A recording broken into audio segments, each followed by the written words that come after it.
Salut à tous, j'espère que vous allez bien. Bienvenue dans cette vidéo. Il y a quelque chose qui est en train de se passer actuellement et qui remue la toile. C'est quoi? C'est la BBC qui a sorti un documentaire sur le prophète TB Joshua qui est décédé en 2021. Le prophète TB Joshua qui est un grand homme de Dieu, un éminent homme de Dieu. Pour ne pas dire l'un des plus grands hommes de Dieu que le 21e siècle a connu. Un homme de Dieu que Dieu utilise dans des miracles terribles dont vous n'avez pas idée, avec une puissance terrible. Donc ils ont sorti un documentaire pour dire que cet homme-là, dans le documentaire on l'a accusé. Il y a certaines personnes qui étaient dans son église avant qui l'ont accusé de faits abominables, des choses terribles, comme par exemple le VIOL, je ne peux pas dire le nom à cause de YouTube pour qu'on ne puisse pas bloquer la vidéo, comme le VIOL et toutes sortes d'abus, les abus SEXUEL, comme vous pouvez le comprendre. Donc toutes sortes de différentes choses dont ils ont parlé contre le prophète TB Joshua. Alors nous allons écouter rapidement cet extrait vidéo et je reviens tout à l'heure et nous allons en parler. Et n'oubliez pas également de nous donner vos avis dans les commentaires. Qu'est-ce que vous pensez de cela? Est-ce que c'est vrai? Est-ce que pour vous c'est faux? Qu'est-ce que vous en pensez? Dites-le moi dans les commentaires. Nous revenons tout à l'heure. Écoutons ensemble. L'un des hommes de Dieu les plus controversés de notre siècle, le prophète TB Joshua, a fait encore l'objet d'une nouvelle controverse. C'est ce que nous allons découvrir à travers cette vidéo. La BBC a découvert des preuves d'abus et de torture généralisées commis par le fondateur de l'une des plus grandes églises chrétiennes évangéliques du monde. Des dizaines d'anciens membres de la synagogue de l'église de toutes les nations, 5 Britanniques affirment que des atrocités, notamment des viols et des avortements forcés, ont été commises par le regretté TB Joshua du Nigeria. Les allégations d'abus dans un complexe secret de Lagos s'étendent sur près de 20 ans. La synagogue Église de toutes les nations n'a pas répondu aux allégations, mais a déclaré que les allégations précédentes étaient infondées. TB Joshua, décédé en 2021, était un prédicateur et télé-évangéliste charismatique et extrêmement prospère, qui avait un immense public mondial. Les conclusions de la BBC au cours d'une enquête de 2 ans comprennent des dizaines de témoignages oculaires faisant état de violences physiques ou de tortures perpétrées par TB Joshua, y compris des cas de maltraitance d'enfants et de personnes fouettées et enchaînées. De nombreuses femmes affirment avoir été agressées SEXUELEMENT par Joshua. Et plusieurs d'entre elles affirment avoir été VIOLE à plusieurs reprises pendant des années à l'intérieur de l'enceinte. De multiples allégations d'avortement forcé à l'intérieur de l'église suite au VIOL présumé commis par Joshua, dont une femme qui affirme avoir subi 5 IVG, interruption volontaire de grossesse. Plusieurs récits de première main détaillant comment TB Joshua a simulé ces guérisons miraculeuses qui ont été diffusées à des millions de personnes à travers le monde. L'une des victimes, une Britannique du nom de Ray, avait 21 ans lorsqu'elle a abandonné ses études à l'université de Brighton en 2002 et a été recrutée dans l'église. Elle a passé les 12 années suivantes comme l'une des soi-disant disciples de TB Joshua dans son complexe de béton semblable à un labyrinthe à Lagos. Nous pensions tous que nous étions au paradis, mais nous étions en enfer. Et en enfer, des choses terribles se produisent, a-t-elle déclaré à la BBC. Ray dit qu'elle a été agressée SEXUELEMENT par Joshua et soumise à une forme d'isolement pendant 2 ans. Les abus ont été si graves qu'elle dit avoir tenté de se suicider à plusieurs reprises à l'intérieur de l'enceinte. La synagogue Église de toutes les nations, SCOAN, a une audience mondiale exploitant une chaîne de télévision chrétienne appelée Emmanuel TV et des réseaux de médias sociaux avec des millions de téléspectateurs. Tout au long des années 1990 et au début des années 2000, des dizaines de milliers de pèlerins venus d'Europe, des Amériques, d'Asie du Sud-Est et d'Afrique se sont rendus à l'église du Nigeria pour voir Josué accomplir des miracles de guérison. Au moins 150 visiteurs ont vécu avec lui en tant que disciples dans son complexe de Lagos, parfois pendant des décennies. Plus de 25 anciens disciples ont parlé à la BBC du Royaume-Uni, du Nigeria, des États-Unis, d'Afrique du Sud, du Ghana, de Namibie et d'Allemagne, donnant un puissant témoignage corroborant sur leur expérience au sein de l'Église. Les expériences les plus récentes remontant à 2019.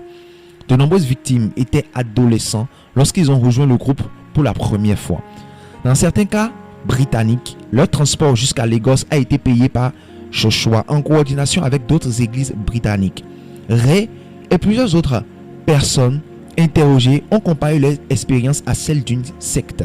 Jessica Kaimu de Namibie dit que son calvaire a duré plus de 5 ans. Elle dit qu'elle avait 17 ans lorsque Joshua la VOL, accent aigu pour la première fois, et que les VOL ultérieurs commis par TB Joshua l'ont amené à subir 5 IVG avortements forcés pendant son séjour. Il s'agissait de traitements médicaux de type détourné que nous subissions. Cela aurait pu nous tuer, a-t-elle déclaré à la BBC. D'autres personnes interrogées affirment qu'elles ont été déshabillées et battues avec des câbles électriques et des fouets et qu'elles ont été systématiquement privées de sommeil. À sa mort en juin 2021, TB Joshua a été salué comme l'un des pasteurs les plus influents de l'histoire de l'Afrique. Sortant de la pauvreté, il a bâti un empire évangélique qui comptait parmi ses associés des dizaines de dirigeants politiques, des célébrités et de footballeurs internationaux. Il a cependant suscité une certaine controverse de son vivant lorsqu'une maison d'hôtes pour les pèlerins de l'église s'est effondrée en 2014, tuant au moins 116 personnes. L'enquête de la BBC menée en collaboration avec la plateforme médiatique internationale Open Democracy est la première fois que plusieurs anciens membres de l'église s'expriment officiellement. Ils disent qu'ils ont passé des années à essayer de tirer la sonnette d'alarme, mais qu'ils ont été réduits au silence. Un certain nombre de nos témoins au Nigeria affirment avoir été agressés physiquement et dans un cas avoir été tiré sur eux après avoir dénoncé ces abus et publié des vidéos contenant des allégations sur YouTube. Voilà. Nous avons entendu. Voilà ce que le documentaire dit. Donnez-moi vos avis dans les commentaires. Déjà, moi, qu'est-ce que je veux dire par rapport à cela? Je ne vais pas dire que j'approuve, je ne vais pas dire que je désapprouve. Donc, que ce soit vrai ou pas, je ne sais pas. Je n'étais pas là. Je ne suis pas membre de la synagogue du prophète TB Joshua. Je n'étais pas là, donc je ne sais pas comment est-ce que les choses se sont passées. Et donc, je n'étais pas là. Mais ce que je veux dire, c'est quoi? Ce que je veux dire, c'est que nous devons faire attention. Il y a quelque chose qui est en train de se passer actuellement dans notre génération. Et vous devez savoir que tout ça, ça fait partie d'un agenda du diable. Et le diable a un objectif clair et net. Il y a quelque chose que le diable sait. Il sait que les réseaux sociaux sont devenus un outil très très puissant. Et c'est les réseaux sociaux que le diable utilise maintenant. Et il sait que en faisant passer des informations, toutes sortes d'informations, que ce soit vrai, que ce soit faux, ça va pousser les gens à parler. C'est ça que le diable cherche en fait. Que vous puissiez parler, que vous puissiez mal parler. Parce que la Bible dit quoi? La Bible dit que c'est Dieu qui appelle ses envoyés. C'est Dieu qui appelle ses serviteurs.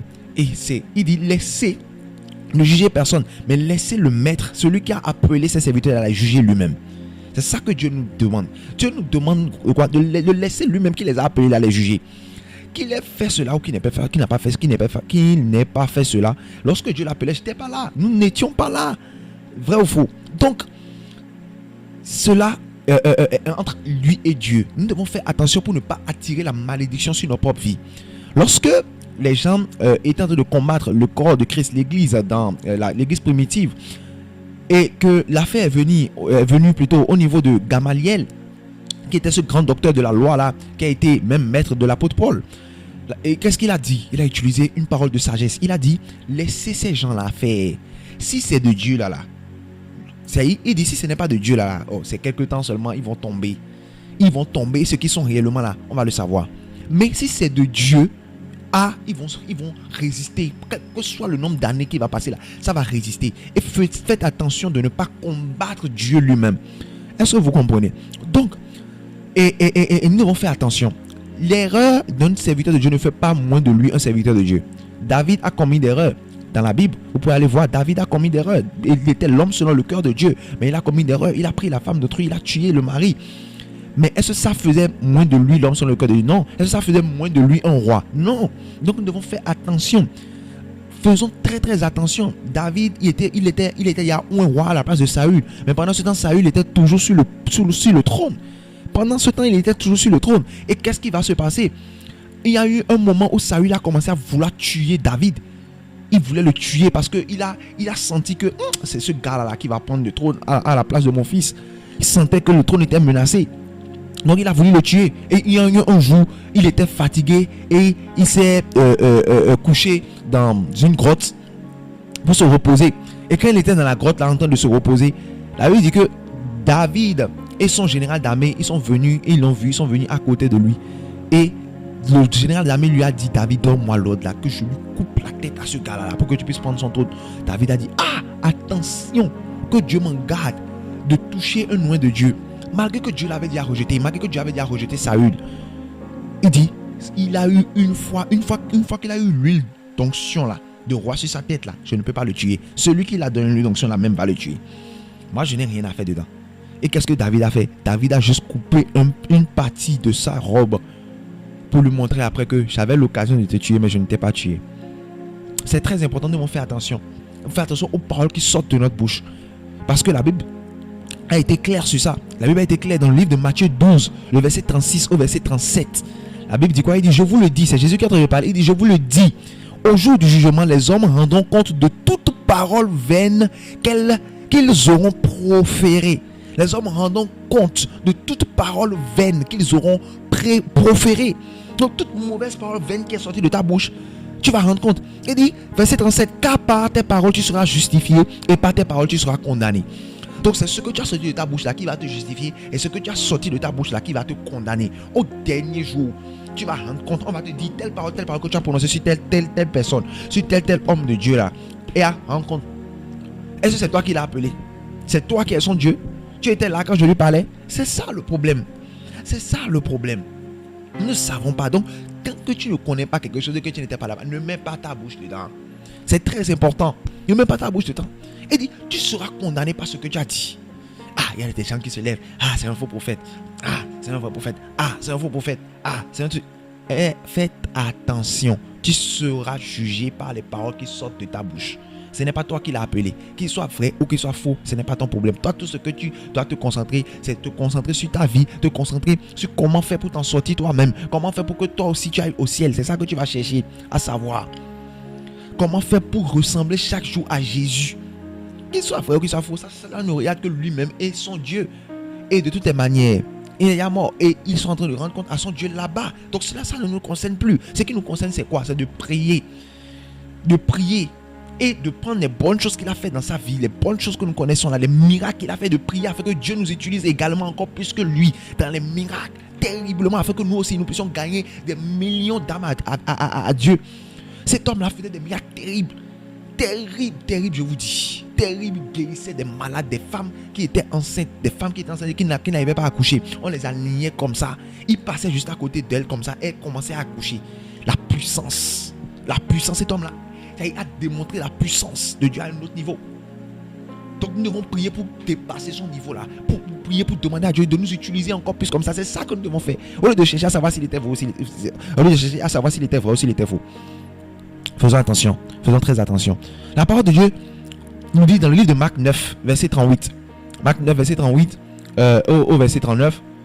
Vous pouvez voir, la Bible dit, Jean lui dit, Maître, c'est Jean qui est en train de parler à Jésus. Il dit, Maître, nous avons vu un homme qui chasse les démons en ton nom et nous n'en avons empêché parce qu'il ne nous suit pas. Ça veut dire quoi? Ils ont rencontré un homme.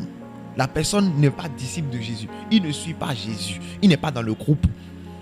Mais il n'est pas dans le ministère. Il n'est pas dans l'église. Ils l'ont vu. Et lui là-bas, il chasse les démons au nom de Jésus.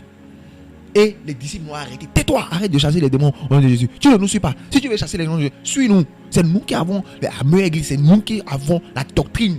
C'est nous qui avons le Jésus. Jésus là, il est avec nous. Maintenant, tu ne le suis pas. Tu ordonnes pourquoi? Aime-moi lui là.